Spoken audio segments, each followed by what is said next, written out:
everyone. Welcome to online, and welcome to everyone here and online to Poetry and Pops, sponsored by the Farnsworth Art Museum in Rockland. We're broadcasting here from the top of Mount Battie in Camden Hills Regional State Park, and it's an absolutely stellar day. So I just want to welcome everyone that's come and welcome everyone to this event. I'm June Valentine, Coordinator of Studio and Public Programs, and it's my pleasure to introduce this event here at the top of Mount Battie in Camden Hills State Park in Camden, Maine. This program features popsicles and a recital by Camden Hills high school students of Edna St. Vincent Millay's poem, Renascence. Poetry and Pops was conceived in the early wintry months of 2021 as an event to honor one of the Farnsworth's 2021 Women of Vision awardees, poet Edna St. Vincent Millay. This Pulitzer Prize winning poet was born in Rockland, Maine, and raised in Camden. She attended Camden Hills Regional High School, and she conceived the poem that will be recited today, Renascence, while here on Mount Battie. This program features a reading by students of Jennifer Munson, an English teacher at Camden Hills Regional High School, and following the reading, we invite everyone to enjoy popsicles. I want to take a moment to acknowledge one of my colleagues, the creative director at the Farnsworth, Annalise Starr, who's over here to my left, who's been instrumental in planning this event. Thank you, Annalise. And now I'd like to introduce Jennifer Munson. Jennifer is an English teacher with 22 years experience teaching at Camden Hills Regional High School. She will talk about Millay's life in Camden and introduce several of her students from Camden Hills, Millay's alma mater, who will recite her poem, Renascence. Jennifer has done extensive research on Millay's childhood writings and has uncovered some new material. So please welcome Jennifer Munson.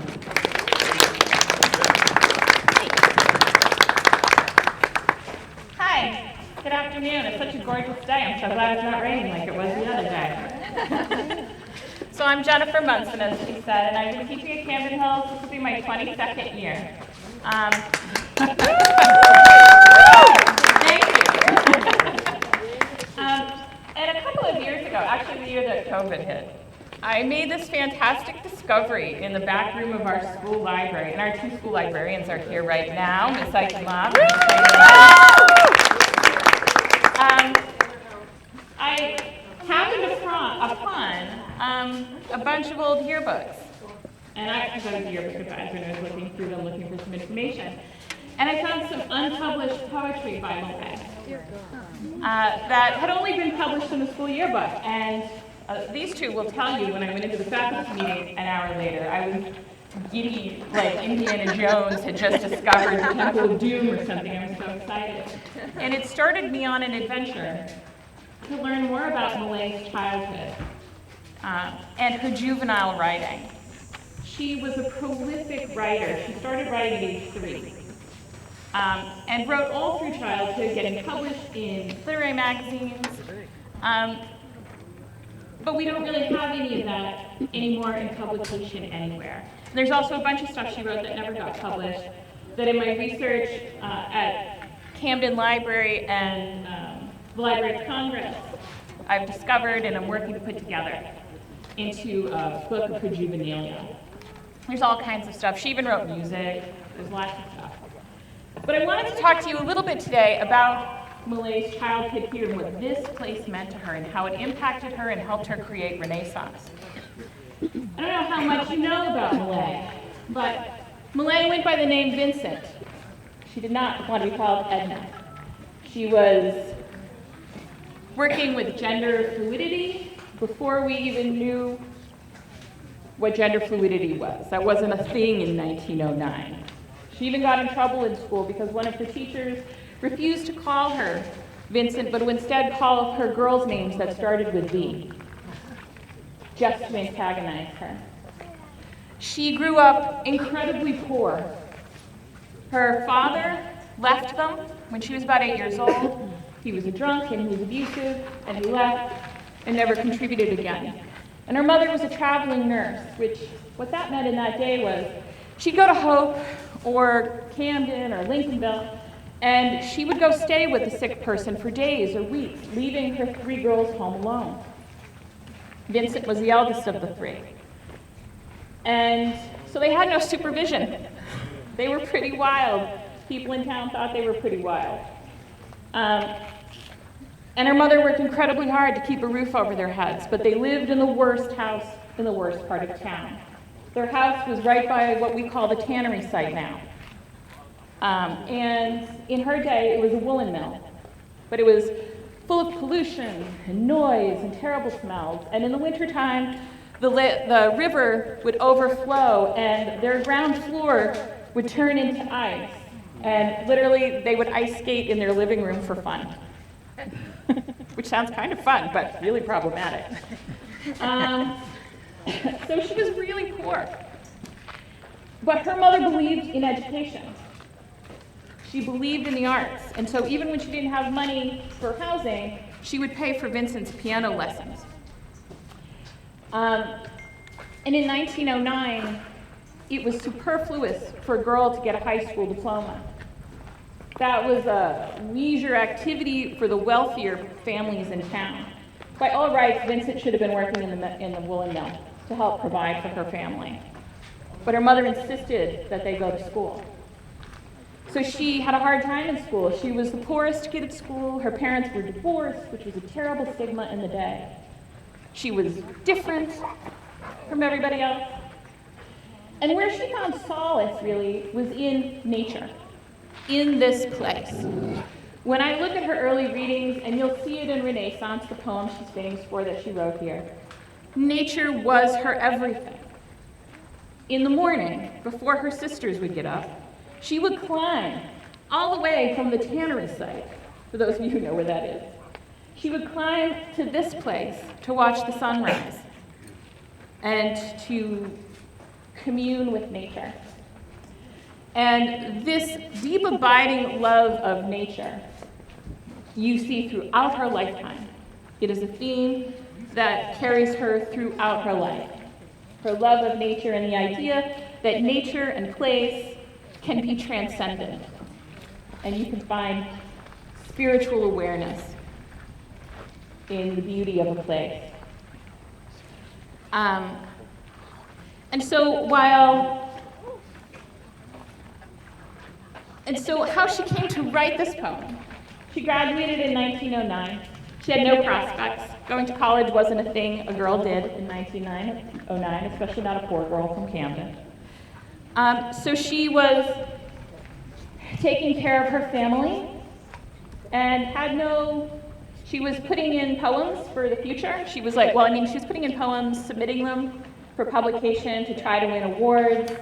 She almost won the Lyric Award, the Lyric Magazine Award for Renascence, which would have been $250, which would have been a lot of money, but she didn't win. But she was, her sister Norma, her younger sister, was working at the Whitehall and as a waitress and a room cleaner and stuff. And on the evenings, they would throw parties for the guests. And one night they asked Vincent to come play piano to entertain the guests. And she did. And somebody there asked her to recite Renascence, which had been published and really a lot of people had really liked. A lot of important people had really liked. But so she recited, she's 20 years old at this point, and she recites Renascence down at the Whitehall Inn. And this woman, Caroline Dow, who was a socialite, who was in educational circles in New York City and was wealthy, went up to her and said, "You're amazing. I want to send you to college. I will help you pay for it. I will figure out the money for it." And that is how Vincent ended up going to Vassar. She was prepared with this beautiful poem in the right moment, and the right person was there, and this poem changed the course of her life drastically. She would go on to Vassar. She would become the first woman to win the Pulitzer Prize for poetry in 1923. And she would become the second woman to win the Frost Medal for Lifetime Achievement in Poetry in 1943. And she would become, it's hard for us to understand at this moment how famous she was in the 20s. She was the female poet of the 20s. The great writers that we think of from the 20s, like Fitzgerald, literally sat in the same salons as she did, wishing he was her. The famous British author Thomas Hardy said of her that the two best things to ever come out of the United States were skyscrapers and the poetry of Edna St. Vincent Millay, which is pretty cool. She was so famous she traveled the country reading her poetry. And then she falls into obscurity when the beatniks of the 50s come in and her stanza poetry becomes unpopular, her lyrical poetry becomes unpopular. And so she fades for us.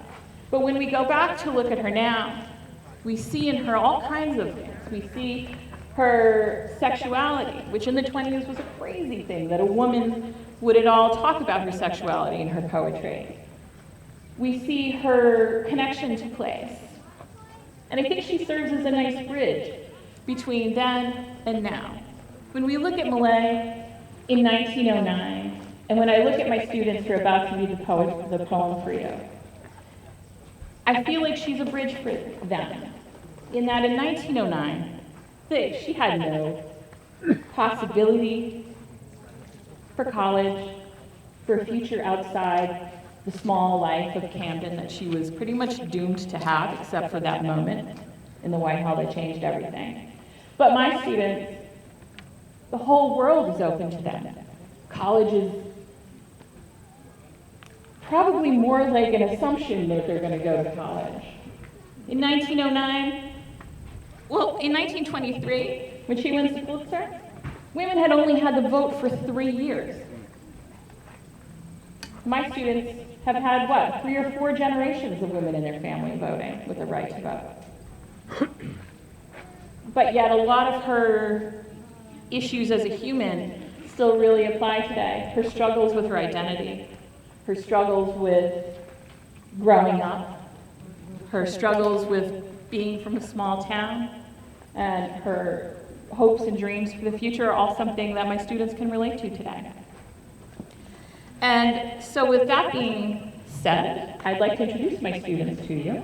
Come on down here. All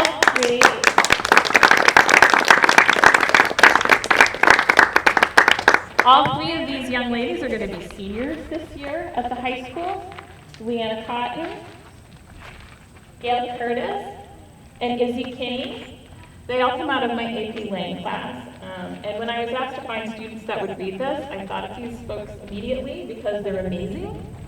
And like her, I think she would have loved them because they're so smart and funny and creative and such wonderful, wonderful human beings. And they took so much time out of the summer to prepare for this. So I really appreciate that. All right, ladies.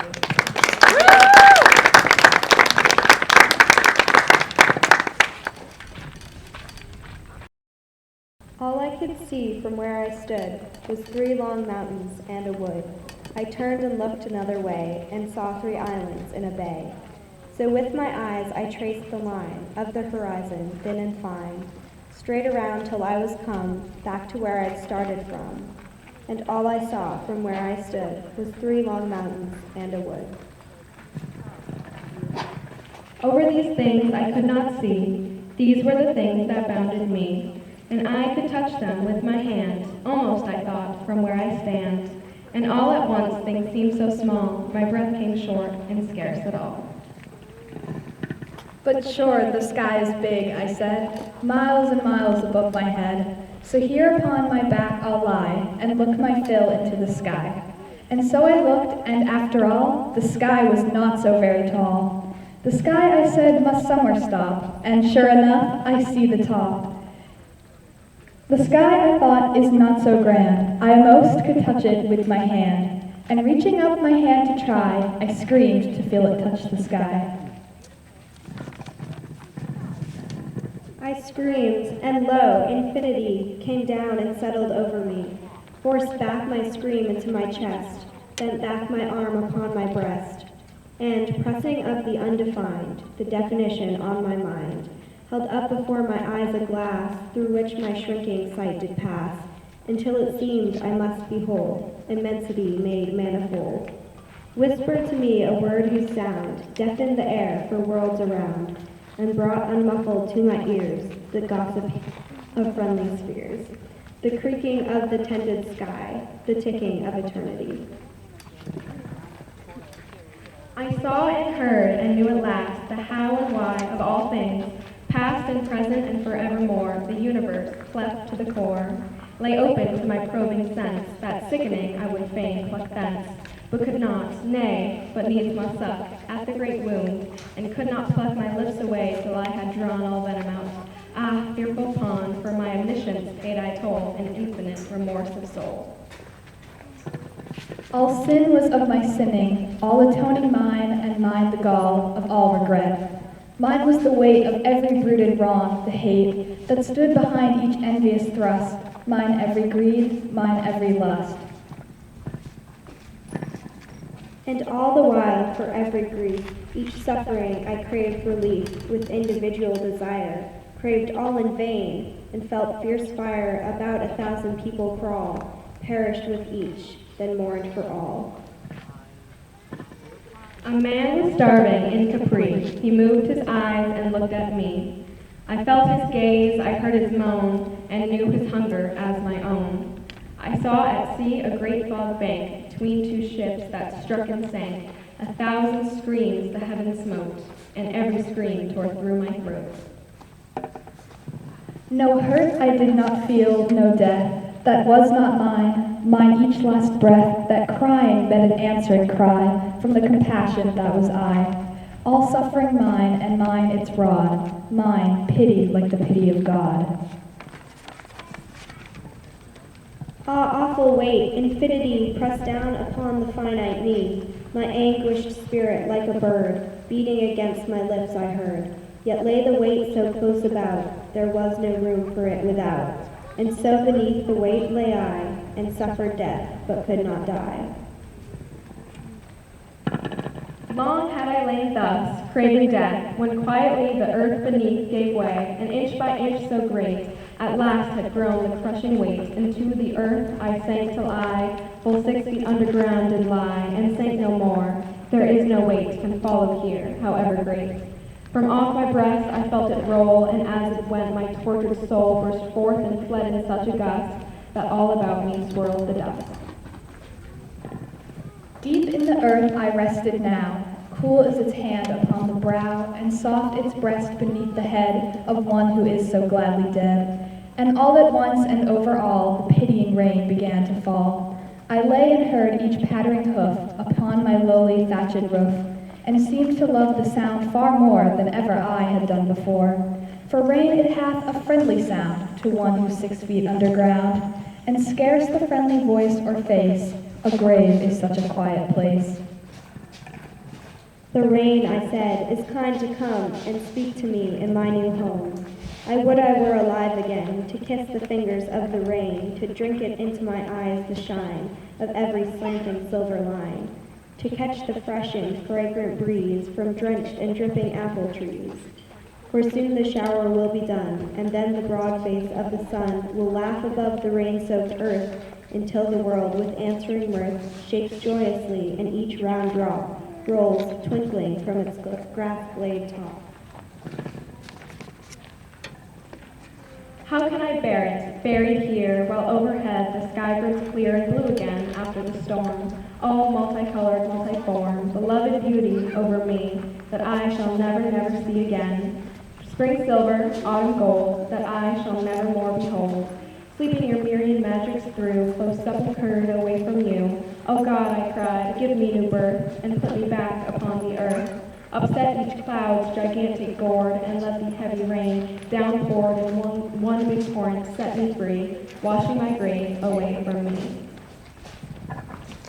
I ceased, and through the breathless hush that answered me, the far rush of herald wings came whispering, like music down the vibrant string of my ascending prayer, and crash, Before the wild wind's whistling lash, the startled storm clouds reared on high and plunged in terror down the sky.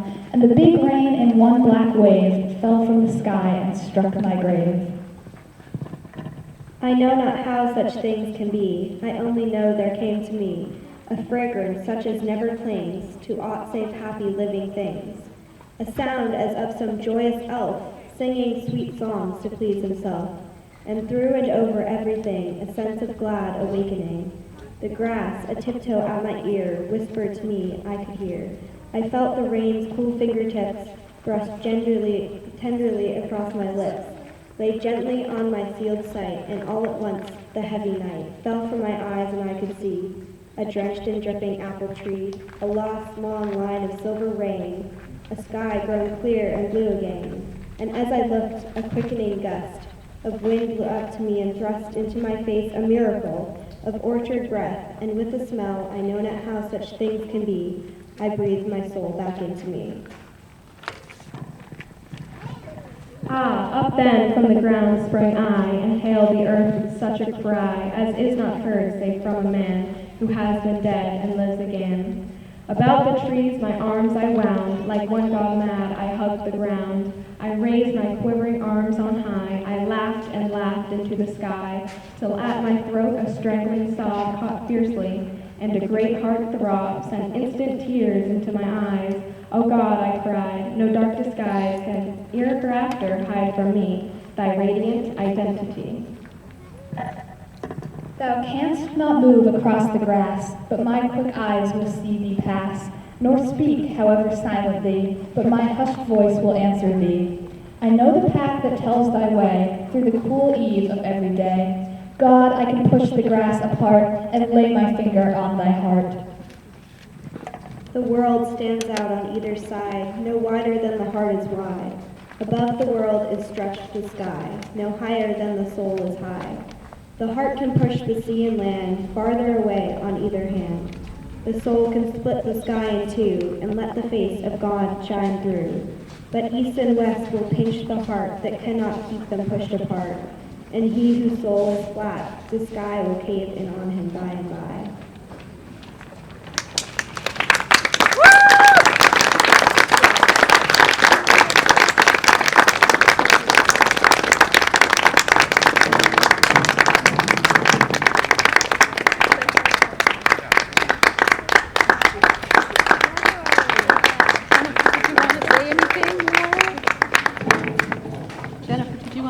Say anything more? Well, that concludes our reading of Renaissance, and thank you all for coming. There are popsicles available over here, and please enjoy. Thank you.